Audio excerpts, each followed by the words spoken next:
हमारा टॉपिक रहेगा, ये पार्ट नंबर 7 है। Second grade RS, first grade read पटवार, जहाँ भी चित्रकला का टॉपिक आता है वहाँ हम पढ़ेंगे। तो आज हमारी चित्रकला शैलियाँ होगी 4, जिसके अंदर बूंदी शैली, कोटा शैली, झालावाड़ शैली और दूगारी शैली।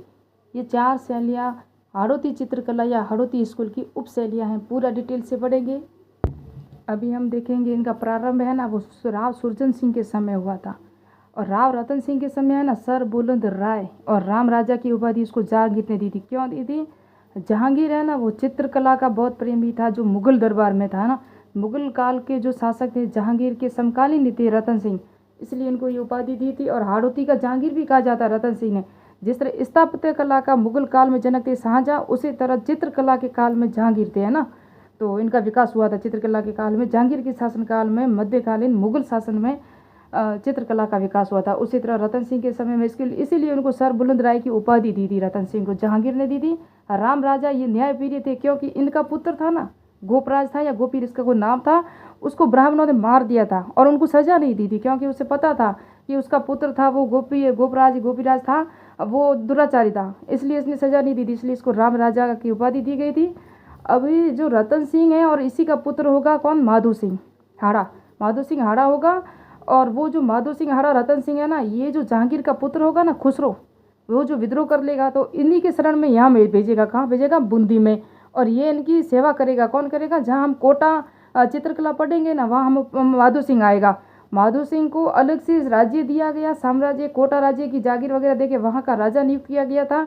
इसी कारण से जिस तरह खुसरो को आज़ाद भी करवा दिया था, ये जो था माधो सिंह, जब कोटा पढ़ेंगे। लेकिन इन्हीं के संरक्षण में यहाँ भेजा था खुसरो को, और खुसरो को बंदी बना के यहीं रखा था। और उनका जो सम्मान भी किया गया, उनकी सेवा भी की गई थी। इसी कारण से जहांगीर इन पर खुश थे और इनको 5,000 का मनसब भी दिया हुआ था राव रतन सिंह को। तो याद रखना, ये रतन सिंह वो नहीं है जो चित्तौड़गढ़ वाले जो हुआ था ना, वो साका हुआ था ना, वो चित्तौड़गढ़, वो रतन सिंह नहीं है। ये रतन सिंह बूंदी वाले हैं और इनके पुत्र हैं माधो सिंह। जब हम कोटा चित्रकला भी पढ़ेंगे तो वहाँ डिटेल से बता दूंगी। राव शत्रुसाल रंग महल का निर्माण किया, भित्ति चित्र हेतु किया था इन्होंने रंग महल का निर्माण। वो मैं चित्र यहाँ लगा दूंगी, आप देख लेना। राव उमेद सिंह के समय में स्वर्णकाल था, किसका? चित्रकला का स्वर्णकाल था राव उमेद सिंह के समय।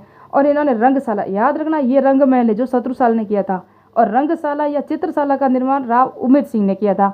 ये भी कन्फ्यूजन मत रहना, क्योंकि यहाँ जो स्वर्णकाल है ना चित्रकला का, ये बूंदी चित्रकला का स्वर्णकाल है। जब हम कोटा पढ़ेंगे ना, तो कोटा में भी चित्रकला का स्वर्णकाल, वहाँ भी उमेद सिंह होंगे। वो कौन से होंगे वो आगे हम पढ़ेंगे, वीडियो स्किप न करना।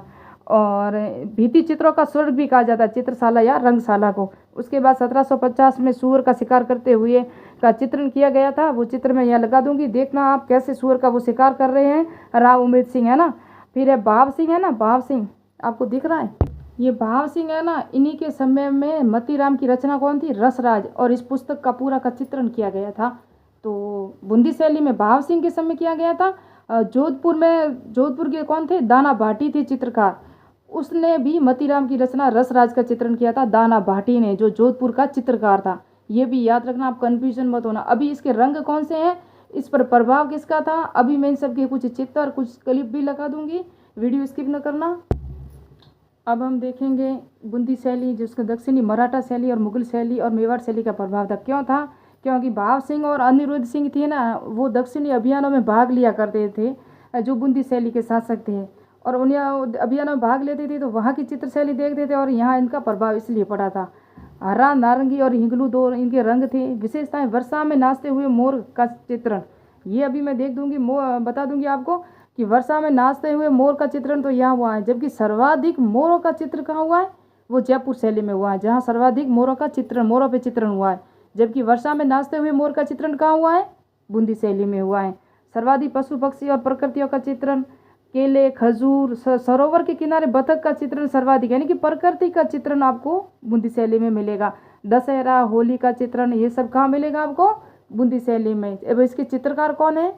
अब इनके चित्रकार ने सुरजन, आपको पता है इस चित्रकला शैली का प्रारंभ भी राव सुरजन सिंह के समय हुआ था। ये तो हमको याद रह ही सकेगा, क्योंकि सुरजन ही थे, अहम वो थे नहीं, लेकिन ये अलग था इनका नाम, वो राजा नहीं थे, लेकिन सुरजन से हम याद रख सकते हैं। अहमद अली, रामलाल, रघुराम, राम और श्री कृष्ण, है ना, ये सब थे। राम और राम नहीं थे ना, मैंने राम अलग से लिख दिया, लेकिन रघुराम भी थे और श्री कृष्ण। यहाँ खजूर, बतख, नारी सौंदर्य, प्रकृति का सर्वाधिक चित्रण हुआ है। तो मैं यहाँ आपको यह क्लिप या फोटो लगा दूंगी, आप आराम से देखना और समझना कि नारी सौंदर्य का कितना अच्छा चित्रण हुआ है और प्रकृति के साथ हुआ है ना। और ये मैंने बताया यदि आपके भाव सिंह और अनिरुद्ध सिंह थे ना, ये दक्षिणी अभियानों में जाते थे ना, दक्षिणी अभियान के भारत में, तभी इस शैली पर इसका प्रभाव पड़ा था। अब पढ़ेंगे हम कोटा शैली।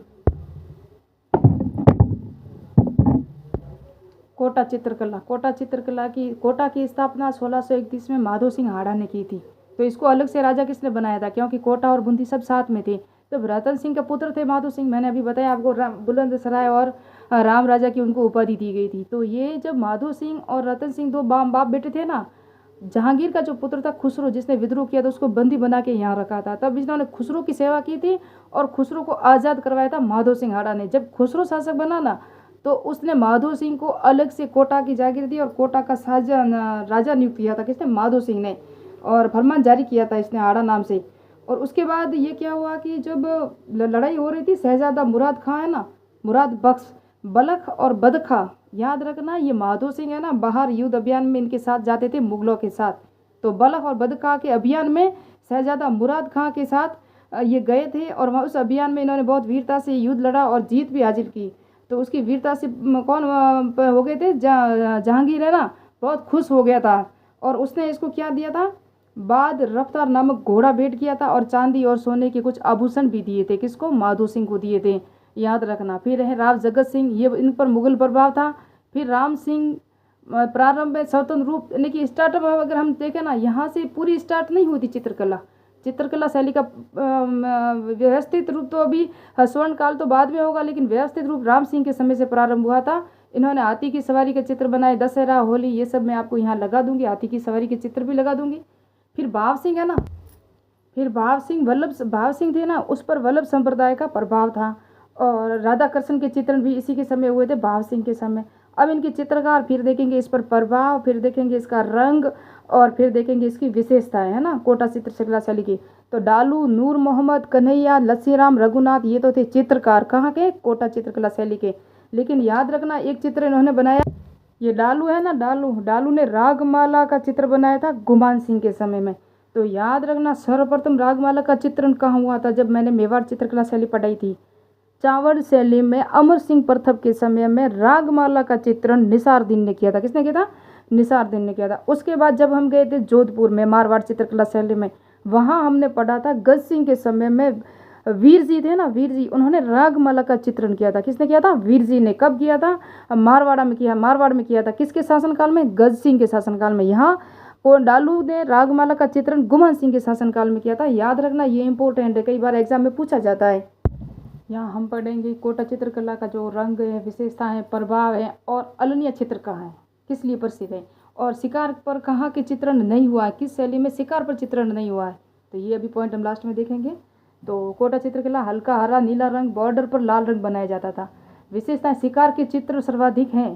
शिकार के भालू को शिकार करते हुए तो वहाँ हमने देखा था बूंदी शैली में, जबकि कोटा शैली में भी शिकार के चित्र, यानी कि इस पर प्रभाव भी बूंदी शैली का है।